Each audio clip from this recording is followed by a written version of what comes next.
Oh, Christmas tree, oh, Christmas tree. Attendez que je m'allume d'abord là.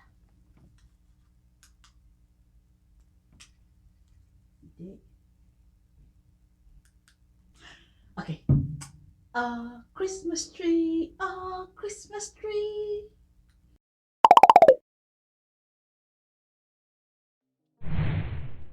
Alors, comment vous me trouvez? Bienvenue sur ma chaîne, votre Suzy, parce que ce qui marche pour Suzanne pourrait éventuellement marcher pour toi. Alors, je m'appelle Suzy, this is Fluffy, et on va parler cheveux, ok? Chose promise, chose due. Alors, aujourd'hui, on va parler de la poudre d'Amla.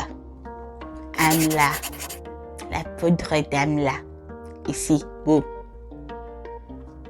Regarde. Ok? Alors, c'est quoi la poudre d'Amla? C'est quoi l'Amla d'abord en lui-même? L'Amla, c'est un fruit. C'est un fruit qui pousse en général dans les zones tropicales. Donc, on retrouve l'Amla dans certains pays d'Afrique, on retrouve l'Amla en Asie, dans certains pays d'Asie, surtout, je pense, Asie du Sud ou Asie du Sud-Est. On retrouve ça en Inde, au Népal. On retrouve aussi l'Amla dans les pays d'Amérique latine. Donc, si vous ne trouvez pas l'Amla dans votre pays, ne vous en plaignez pas parce que c'est pas fait pour pousser chez vous. Si ça pousse pas chez vous, ça pousse pas et puis c'est tout. Néanmoins, l'Amla est un fruit qui est chargé en nutriments. C'est un fruit qui a tellement de vitamine C. Vitamine C, il est chargé en vitamine C, en vitamine E, en phosphore, en fer et tellement d'autres nutriments que franchement, ça nous prendrait jusqu'à demain pour les citer tous. Donc, c'est ça qui est l'Amla. Donc, généralement, on utilise la poudre d'Amla pour nos cheveux et également pour les soins du visage, pour la peau. Voilà. Je suis sûre que vous vous demandez, mais la poudre d'Amla, comment ça marche? Comment ça marche la poudre d'Amla? Mais c'est simple. L'Amla bloque l'enzyme qui est responsable de la production de cette hormone qu'on appelle en anglais DHT. Et le DHT, c'est le coupable, le culprit. Quand on parle de chute de cheveux, on parle d'alopécie, on parle de calvitie. Le DHT est cette hormone-là qui est responsable de tous ces maux. Donc, si on supprime son enzyme, alors il n'y a pas moyen de manufacturer le DHT. Donc, l'AMLA est extrêmement bien, c'est extrêmement efficace pour la chute de cheveux, l'alopécie, calvitie, repousse, tout ce que vous voulez qui a trait avec faire repousser les cheveux ou empêcher les cheveux de tomber. Voilà, ça c'est une manière dont l'AMLA marche. Maintenant, la deuxième manière dont l'AMLA marche, suivez-moi parce que cette partie risque d'être un petit peu compliquée. Donc, bear with me, just follow me, suivez-moi, écoutez attentivement. Le peroxyde d'hydrogène, c'est un élément qu'on retrouve naturellement dans le corps humain.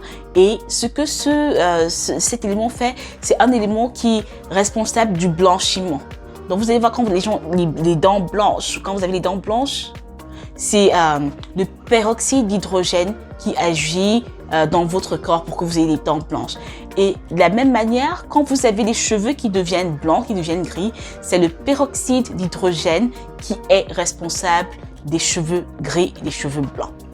Donc, ce que l'AMLA fait, l'AMLA augmente le niveau de catalase qui réduit le niveau de peroxyde d'hydrogène au niveau, j'imagine au niveau de votre cuir chevelu ou bien de votre cuticule. Et qui dit moins de peroxyde d'hydrogène dit plus d'eau, plus de nutriments, plus de sang qui va arriver jusqu'à votre bulbe, jusqu'à votre, on appelle ça comment encore là, votre cuir chevelu, votre cuticule, et plus d'accumulation de mélanine, ce qui restaure la couleur naturelle de vos cheveux. Donc, de ce côté-là, l'AMLA est rien à dire. Comment est-ce que vous pouvez utiliser l'AMLA? Comment utiliser l'AMLA? Vous pouvez utiliser l'AMLA en thé de rinçage pour vos cheveux. Vous pouvez l'utiliser en dérinçage. Donc, après avoir fait votre deep conditioner, vous avez lavé vos cheveux, vous avez fait votre conditioner, deep conditioner. Vous pouvez rincer vos cheveux avec le thé d'amla. Ça, c'est une manière d'utiliser l'amla. Une deuxième manière d'utiliser l'amla, vous pouvez en faire un masque. Vous pouvez en faire un masque et c'est super bon pour le cuir chevelu, super bon pour le cheveu lui-même. OK? Une autre manière d'utiliser l'amla, c'est d'en faire un gloss. Alors, c'est quoi un gloss? Généralement, le gloss, c'est quand vous utilisez votre deep conditioner ou bien votre conditioner, votre après-shampoing et vous rajoutez vos herbes dedans. Donc, avec ça, ça va marcher en conjonction. Voilà. Ça va marcher en conjonction avec votre deep conditioner et ça va vous donner des résultats. Oh my God. OK? Une autre manière d'utiliser l'amla, et je dirais que c'est ma manière préférée à moi de l'utiliser, c'est de l'infuser dans une huile. Moi, l'huile que je préfère infuser mon amla avec, c'est l'huile de castor et l'huile d'olive, des huiles pénétrantes. Voilà, des huiles pénétrantes. C'est avec ça que moi, j'adore infuser ma poudre d'amla. Donc ça, c'est comme ça qu'on utilise la poudre d'amla. Maintenant, quels sont les avantages de l'amla?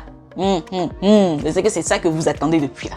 Les avantages de l'amla. Bon, premier avantage de l'amla. L'avantage suprême de l'amla.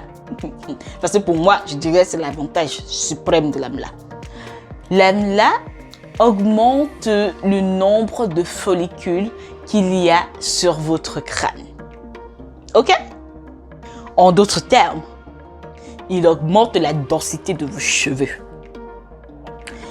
Si vous n'avez toujours pas compris. Et multiplie les cheveux que vous avez sur votre crâne là. Et puis, ça part d'étant petit comme ça à étant beaucoup comme ça. C'est comme ça que l'amla pour moi, c'est-à-dire le dieu des herbes nous a donné Amla.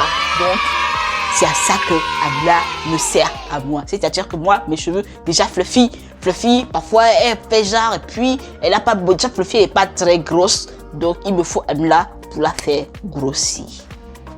OK? Voilà.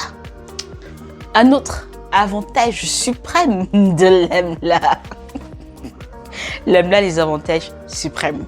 Un autre avantage suprême de l'amla, c'est que l'amla a la possibilité de restaurer la couleur de vos cheveux, la couleur naturelle de vos cheveux.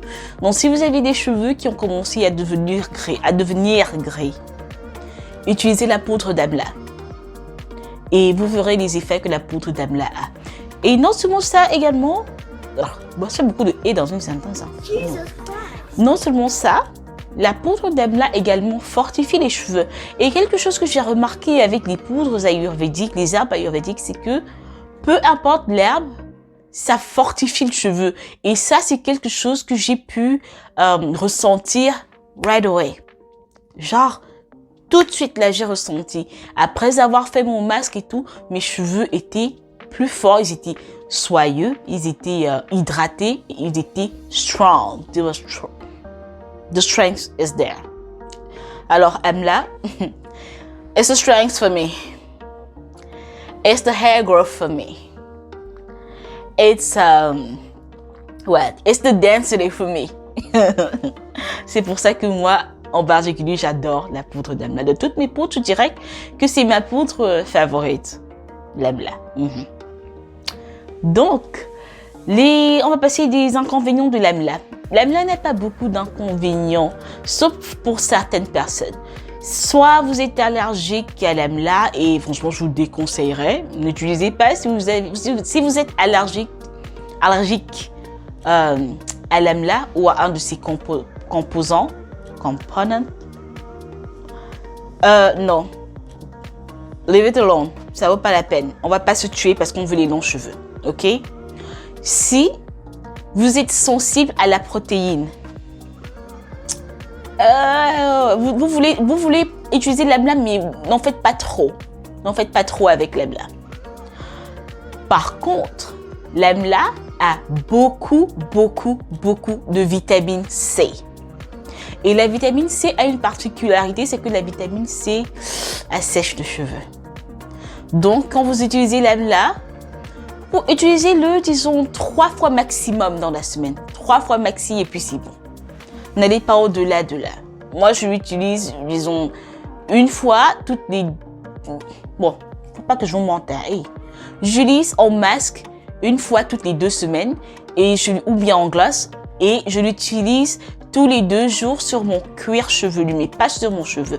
Si vous vous rappelez l'huile qu'on a fait, on l'a confectionnée la dernière fois, j'ai mis de la poudre d'amla, mais j'ai pas mis de vitamine C dedans parce que la poudre d'amla en elle-même est franchement remplie. C'est packed avec de la vitamine C. Donc, j'ai pas rajouté de la vitamine C. Donc, ce qui fait que, parce que non seulement j'ai mis la poudre d'amla dedans, j'ai mis encore la poudre de MSM dedans, mais ça, c'est... si vous voulez avoir des cheveux secs, mettez ça sur vos cheveux en eux-mêmes et franchement, de tout réjouir. Donc, ne mettez pas votre poudre d'amla tout le temps, espacé. Ne le mettez pas sur le cheveu en lui-même. Mettez-le plus sur le cuir chevelu et sur le cheveu lui-même, disons peut-être 3 fois maximum, comme je disais, 3 fois maximum dans la semaine. Et puis c'est tout. Donc, c'était notre série sur tous les ingrédients que j'ai mis dans l'huile qu'on a fabriqué la dernière fois. Donc, la prochaine herbe dont on va parler, ce sera du henné. Mais entre-temps, peut-être que je vais vous faire... Il y a un truc qui me trotte là dans la tête et j'y pense de plus en plus. Donc, restez scotchés, regardez la prochaine vidéo. Regardez la prochaine vidéo, ce sera un petit peu... Ça peut être une petite surprise. Ou pas? Bah sinon, si c'est pas de surprise, je pense qu'on va parler du henné. Du henné, qu'est-ce que le henné fait pour les cheveux et tout, blabla. Vous savez. Donc, je dirais, abonnez-vous à ma chaîne, bien sûr. Eh, pardon, c'est Noël, abonnez-vous. Abonnez-vous à ma chaîne. Likez, partagez, laissez des commentaires. C'est très important que vous laissiez des commentaires parce que nous sommes en train de build, on est en train de fonder une communauté une communauté dans laquelle on peut s'entraider, on peut se donner des astuces, vous savez, c'est très important parce que c'est bien beau que je m'asseye là et puis que je vous parle, je chauffe vos oreilles et tout, mais en même temps, j'aimerais bien avoir des feedbacks, j'aimerais bien que vous me dites si les sujets que j'aborde avec vous, si ça vous intéresse même, je me dis, ouais, comme moi je veux les cheveux là, c'est pas tout le monde qui veut cheveux. Donc, je me dis, essayez, pardon, commentez. Laissez-moi des commentaires, laissez des likes. Et bien sûr, c'était moi, Suzy et Fluffy. Fluffy, regardez comment j'ai allumé Fluffy, elle est toute belle là et tout. Donc, c'était moi et Fluffy. Nous vous aimons très très fort. Alors, aimez-nous aussi. Et... say it with me, gang, gang, gang, gang. Et on se retrouve dans une prochaine vidéo. Happy Holidays, joyeux Noël aux chrétiens. Happy Hanukkah à mes, comment on appelle mes gens là encore? À mes Jewish people. Et bon, Happy Kwanzaa. Happy Kwanzaa to all my kinfolk. Ok? Et on se retrouve dans une prochaine vidéo. Je sais plus parler. Bisous. J'ai déjà trop bavardé. Bye bye. Ok, good.